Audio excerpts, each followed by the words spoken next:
No, agritarak to, sa tayo turo talaga nga rumuar nga dijay. Isuti may sa, no, pipuyo kami, takaya na nga ron. Ag-preach mo ta, ag-lecture ka, ano ka, kuna naman. Oh, right, tikod mo kanyak na trabaho ko, ballpen, kan papel. Kayak na ta, mong mubibya, amupay kung punanan. Yan, so nga mong tata, adati chimpunangot nga ag-lecturean. So nga, ikararag ito, so nung may nubigat. Yan, every year, kini yung umay dito yung Hong Kong dijay, para kayo nga makamamong, para kayo nga makamukin ko na, kakararag ito, isuti sumublat tumudakin ni Father na. Kaya manang nang, akin po ka, akin asawa ti founder ti Bitista Ministries, nga di manang nga sila ya, dijay, di pastora ng teacher dijay, by profession. Yan, Sabah siyempre, ada iso natin ministry nga na duma, kini ay Ma'am Angeline, nagyay mo ti-focus na piman, iso nga makakarit, iso nga kunanan, mag-retire, ipay ko mo ng tinabat-bati nga tawon ko ti ministry, kung kunanan mo, iso kung kunanan nga, ano din, Orion, aging gana, tawon ka ti 65. Siyempre, teacher nga ron, ora ada iso ti kasi nga position, madala ko nga handangay nga, kas handangay nga, kanya kas handangay nga, kahit mag-ibatan iso na i-King College, study nga ron, panagsasauna, leadership na kasi nung pumanaw i-King College kasala mabangkrut King College samot so nga kasala kasi day so yung karkarag yung tatamot ti tarigagay na nga limuro di kumamot nga biyat ko isarupik kumati kawasan ti ako so karkarag ito iso na umay no bigat iso ti apang kukusab ten okay so trato yung agsapan mapanti yung adagos ti lecture tayo siya kung nakain to numalpas tayo nga mangaan mabalin kayo para kayong tunga kahit natin akan nag-sightseeing mo tayo pa fresh air dito park dito yung Hong Kong mabalin mo okay so i-text to tayo pa basahan tayo dito i-text to tayo tanga bigat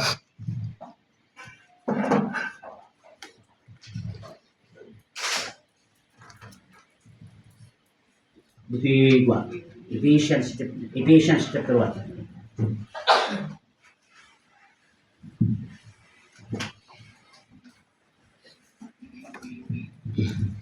Okay, Ephesians chapter 1. Basa ko yun.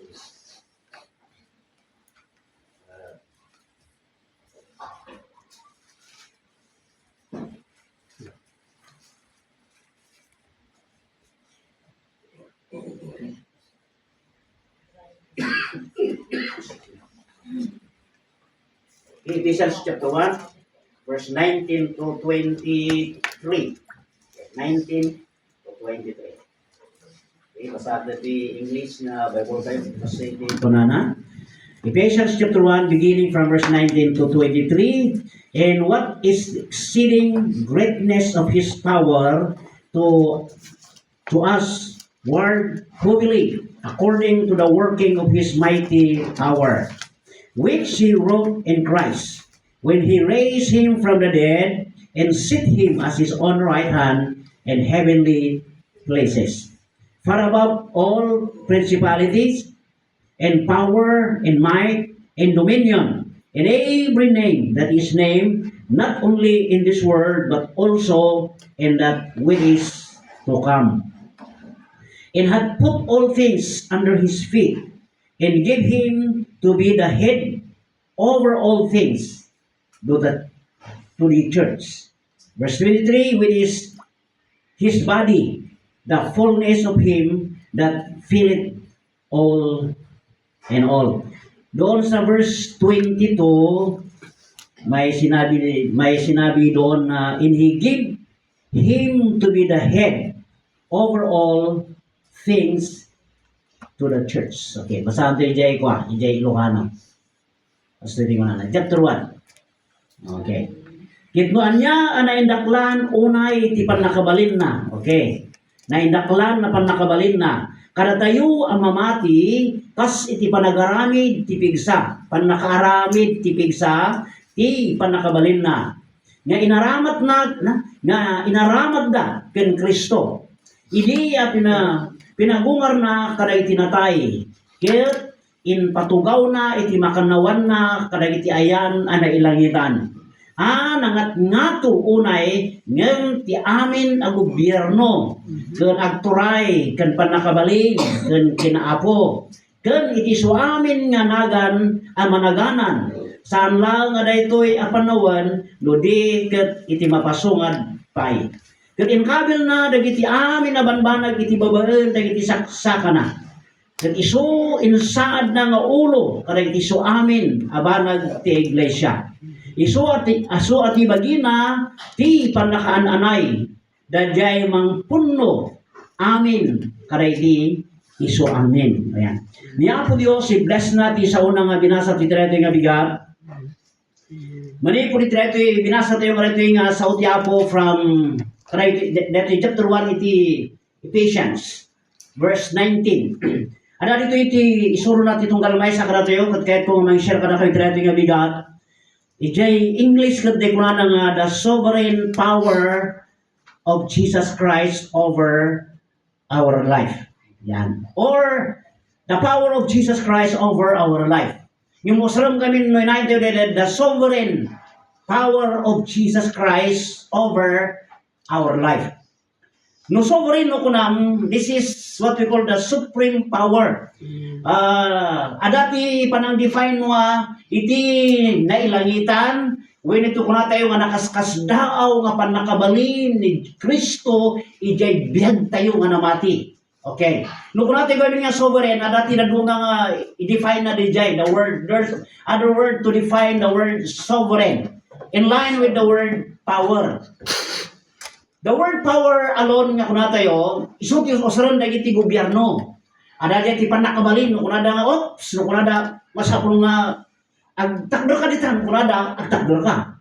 Because they are commanding you with their power. Yung mo is inayin mo the word nga sovereign, that iti mang describe iti kuna tayo nga power, panakabalin nga dakin apo tayo nga Kristo. Yan. Yan sumay try to nga bigat deta ti kahit ko nga ibaga kan aralon tayo tata. Iti sumag manulang yan nasurok nga masa nga oras. Yan ti panakabalin ti Dios iti biyag tayo. O kasi kumano Ilocano. Wenno kinakaskas daw nga panakabalin autoridad ni Apo Dios ijay biyag tayo nga tao. It's a very simple and basic word nga kuna tayo over our life. Iti bagi tayo. Daduma ka tayo, ti amo tayo ti biyag tayo datay lang di bangmangan pusto. Kala ka jay. Di amo tayo lang katada tayo yung alam natin sa ating mga buhay ay nandito tayo po sa Hong Kong for trabaho lang para matustutan tayo natin yung mga kailangan ng yung mga kapamilya natin doon sa Pinas. Kasi yun lang ang nasa isip natin. Kasi di lang ay turturay yung panunod tayo. Yung actually, no adalon tayo nga lalaing based or according to the word of God that describe our personal life because mamatiak nga na tayo di jay na itao di tirabaw tiraga nga in design niya po Diyos ti kada tayo di tirabaw tiraga. Yan. So no basado di kunana ijay kwa, kaya basado di kwa, Jeremiah. This is the calling of Jeremiah. Yan. Halangan ni Jeremiah ti kaipaya na dito yung kada tayo tatanga mamati, kada tayo nga nayaban no makita tayo. Yan. Jeremiah chapter 1 verse 5. This is a word that come from the mouth of Jehovah to encourage Jeremiah. Okay, verse 5 sa Ilocano po. Chapter 1 verse 5. Kasakbayan ti pan nakabukol mo. Yan.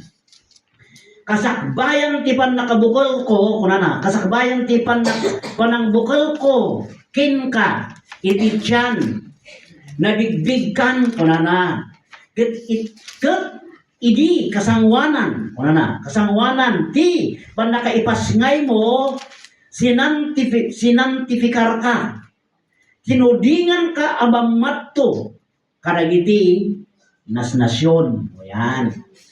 So kini Jeremiah, ta siyempre idiayaban niya ako Dios ni Jeremiah to be a prophet to all nation. Adala tadi di kuna tayo nga excuses. Apo hanakmot nga nalaing kunana. Apo hanakmot nga nag-eskwela ijay UP o parang ganun. Maraming alibay. Yan. So the word of God challenge him. Dito nga challenge isumutaan ka na tayo. Ya kunana before you was born kasi kumadi teacher ka na niya. I knew you already. Okay, kasi ni Pastor Basilio Sausaw. Yan. O no someday hanang ipagpagarot nga one day sila kung kunakatay aniwali ta ang kaklanan kami kat ibaga kata niya kinanungo ti biyag han nga nga to ti adal na almost someday Han nga expectaran nga someday ko tumay dito Hong Kong. Parang ganon. But in the mind of God, someday oran magtawon kan 2072 mabangkan to Hong Kong. Parang ganon yan. And today, this is the fulfillment. Parang ganon yan. Dati ang kumot nga may siya nga dati pangtangas na. Ang boy pagbuhat tinaganatan mo moyo. Ibang buhat hindi nga no ngay mo ko ta mapangta mo kada anak na hanapan kay Malaysia. No ngay mo kon no ko mo ta kwa para sa manmot ti mapan kay Malaysia nakat ay well di pala ta kay kung kunana bakay bagbaga ka tugad ti man ako na anya nga ron agin nga nagkata isu ti harang nakapan pala ja amo na okasyon ada ti passport na winuaan parang ganon de jay so uran kahit kung isama wala palangguan mo baka mo pantay di maibabay na kiti ko anya nga kumadi yan isu nga ito kung prate yung kada tayo dito hanya aksidente behind ko natin there is a purpose yan. Dito kung kunak nakita niyo dito para siguro na duma kada kayo dito ada tinaggraduate ti kurso na maybe you're a teacher, you're a nurse, kada duma pa yung nalam bakit nandito ka sa Hong Kong? Parang ganun yan. Hangay nga makita yan. So nga dito pagadalan tayo tata the sovereign power of Jesus Christ over in our life. Your life, my life, parang ganun. Okay. No, adamon tayo na gito because Jesus has absolute power over all things nga na tayo, we can trust Him. Amen. Mamati tayo nga amin kanya po Diyos kat kaya na amin, ada ka na tayo day kababalin, weno talap, nga talap kayo kinkwana. Because, ada amin kinkwana, tituray. Okay. So nga, itry ito nga bigat, palagi, itong galmay sa karateo, kaputa, agsarsarita tayo iti, biyag tayo iti rabaw tiraga. Isuray kung kunak na, ulitot, ti kadayo iti rabaw tiraga, han tayo nga aksidente lang, when o na itsamba nga, ada tayo iti rabaw tiraga, yung, di kung kunak tatay, sakbay nga, naitao tayo iti rabaw tiraga, amo niya po Diyosen. Isuray dyan. Isuray kung kunak, manukit kita ni uncle, ijay father side ko, akit, uncle, tiawag ko. Yung ijay mother side, Manong, ayan, taday bakit na, isuti-usto nga pa ni mother ko, jay misis na. So, dati, I guess, yan, so nga, kasla narigat mo nga, uncle Manong, o kung naman, so kasla ka din yan. Dahil ang taon ka ti 17, more than 17 ako natin yun. Han nga, ispektaron nga kasi tibiyag na. In the first place, si Diadada Ijayanda, babal nga kung kunan na nga, well, dituyak lang. Ayan. Ano nga mo nga someday? Yan. Isuray kung kunan tatay, nung mang bless niya po Diyos, saan lang nga sika nga personal. Yung inayon na dahil kapkapututan. Your generation nga kunan tayo. It might be ni Pastor, alala ka nagkita ko tibiyag na. Kini Pastor, mabalin nga, di ko natin tatay nga, in terms of education, isuti na baba. Yung hanmo kikitangan iso na nga nababa, kung sumurot to amin na gitika pututan na hanakas dyan. Someday, yan. So nga lalaka ta, amo ko iso na. Isure. Adati makamu nga wandi, adati apo na nga balin nga piloto. Parang ganon. So adati apo na nga piloto ijay Pasay City, kada iti Air Force. Parang ganon, nagkikitaon. Diyat na rin. Kasla ko nga rin. Halaang tadi dyan daw, dadumang apo na, ijay Pugis, ijay La Trinidad, adati engineer, civil engineer nga po na. Ang katrabaho jay University of Cordillera. Adati ako na nga kastoy. Yan. Iso nga nung kitam ijay lulo da ijay nagapuan na nanungo. Nung kitam ijay next generation na kunatayo, isot na bendisyonan. Parang ganon. Hunos, sino timaka mo? Yung iso na ito'y kunatayo because Jesus Christ has all the power in our life. Ijay biyag tayo, hala nga ijay masakbayan. Yung amin nga ang gulot, ipanagbiag tayo. Yan. So nga, no alam natin may mesa nga word, God is faithful, truly and indeed. Kada iti, kapamilya tayo. Kada kayo nga datata nga mother, nga dati Hong Kong, you are the mga nga household workers kayo lang. Yan kuna tayo. But someday, no adan to ti anak yung magbalin nga major, nga pulis iti Pilipinas. Ano ti makamu nga ti anak ti mesa nga OFWs katkas diti posisyon na. Or someday, babalin nga dati anak yung tuwin o apo ko yun, nga kuna tayo nga businessman na nga to. Nung kita kami nag-apon na anak ti OFWs, parang ganun. Yung awantin pa siguro kiniya po Diyos. Why? Jesus Christ has all the power in our life. Adati ako na dito yung inaputi Koreano, sumasak tinangasar. Yan, puro raya kung ayaw ba, kung kunan di na po nga Koreano ko, kung kunan nga, oh, I will invite you to come to Korea. Kung kunan na ko, okay. I have been to Korea 2 times already. Kung kunan na ko, yeah. Ang maging gana tata, naliwayan ng samod. Yung someday, yan, no, someday. Baka handa nga perfect tata. Nung tawag isibinti sa ranto ko na nga, yeah, pastor, now you can come to Korea. No, kunan na nga eh. Tapos siyempre, ang tataon na pa ng tata, 66 ko na. Kaya na pa 4 years. Parang ano yun. Nanay mo mo. Tanya po Diyos iso ti akin turay. Okay. So nga usulap na jay word nga over our life. No ko na iso dagito yan. Okay, dagito. Point number 1. Kuna tayo, Jesus has power over our spiritual state. Yan. No ko na nga ni Apo Diyos kit iso ti nangat nga to. Yung ijay kababalin ijay na espirituan nga kasasaad ti tao, dahil yung ibagbaga na ngayon nga basol kan patay. Yan. Tati tao kat nagbasol. Dahil ko natin nga ni Apo Diyos, kung ni Kristo, at dati pa nakabalin na ijay kasasaad tayo, ijay physical, kan ijay na espirituan nga kuna tayo. Ang pasunod ito yung Biblia, kahit kung nga ibaga, baka no adan tumanin ti may ibagbaga ka na kayo. Ijay ko na nga letra for letra or dahil ko na nga word for word nga spiritually dead. Nga ko na tayo. Awan ti masarakam dita Biblia nga spiritual death. When no, natay ka nga na spiritual. Awan na jay piman nga balikas. Yung, no apay nga ususaran na di jay word nga spiritual death. When no na spiritual nga natay, no hanggang agsursurbikin niya Apo Diyos, kat agbibiyag ka ti basol, ijay sangwanan niya Apo Diyos na natay ka. Ijay na spiritual. Yun si bibiyag ka, ijay physical. Parang ganun yun. Yan, iso nga, iso na po natin dito yung akwa. No, basaan nyo dito na na ijay kwa, ijay, dito yung 1 Corinthians, 2 Corinthians, chapter 4, verse 4. Anati ko na na ijay 2 Corinthians, chapter 4, verse 4, kuna na, ni Satanas nga iso ti Diyos dito yung lubong. Kuna na, binulsok na, dagiti managbasol, kuna na gabi niya. Ano yung word nga binulsok na? Haan nga literal nga nabulsok na nga di agkarkaradat. Not that kind of blind.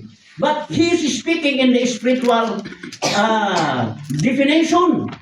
Ta makakita da, yung handamot nga makailasin. Parang ganun yun. Kasi na makikita dati blessing ti Diyos kadakwada, but in literal, handa nga ma-appreciar. Dahil kung kunan niya Apostol Paul nga, you are blind because your father make you blind. O, kasla ka direk. Isu nga karatayo nga makakita ti bendisyon niya Apo Diyos karatayo, isu nga idaydayaw tayo niya Apo Diyos kaputa, nakita tayo ti blessing niya Apo Diyos karatayo. Isu nga idaydayaw tayo nga nalukatan ti mata tayo ti na espiritual, isu nga mabigbig tayo, di kinasasino niya Apo Diyos. Okay? Jesus has power over our spiritual state. Sin, and death. Dahil di basol kan patay. Okay? Yung before that, kastoy. Amin tayo kat naianak tayo itiray rabaw tiraga nga rekorak tatay perfect design ni Apo Diyos. Tibiyag. Awan ti inbaga na yung bibiyag nga maparswa manirandi nga ay ayam ti sabo halakas det yada di panunot ni Apo Diyos. Yan, parswa man ni daytoy nga anak nga babae tagbalin nga chismusa ano ka kasyan. Yan. Yung nakitaon tayo dito ijay kuna tayo nga record of creation from chapter 1, chapter 2 ti Genesis. Nakitaon nyo dijay conclusion ni Jehovah kunana amin ngayon namin na kunana nakita na it was very, very good kunana dijay. Amin nga inaramid niya Apo Diyos, kunana, nasaya at da amin, including da adan ken Eva. O iso di jay. So no, mapan kay jay nga word, dito yung timang describe na inaramid na tayo kanya Apo Diyos nga perfect. Yan. Iso nga, nalipatak na kunana jay kwa, bilbilo ko di kunana ni Ari nga David, jay Psalms niya, I am wonderfully and perfectly, hindi, Lagi yung makakuha siya ng word. Psalms? Fearfully perfect made. Kuna na yung niya. Nakaskas dao kan usto kipan nakaramid ko. Kuna na niya. Kanyari nga David tinang ibaga ijay. Correct kali? Yung nakita ang tibiyan ni David. Perfect ba ni David? No. Nakaramid ti kamali. O sorry jay. Yung hindi nakita na ni Kristo ay nakita na na ti parabor ni Jehovah. That declaration na in mapay jay panunutan nga wow. Dahil tuyak kaya in design niya po Diyos. Sorry I'm fearfully and wonderfully made. Yan, dahil pa nang describe na. Iso nga nung kitaan tayo dito uray magkahan ka na tayo. Dahil suray ko na nga, awantin decide niya po Diyos niya biktima ti basol. Awantin naramid niya po Diyos niya biktima na ka itikastoy nga kasasadi ti panagbiyan. You are always distressed. You are always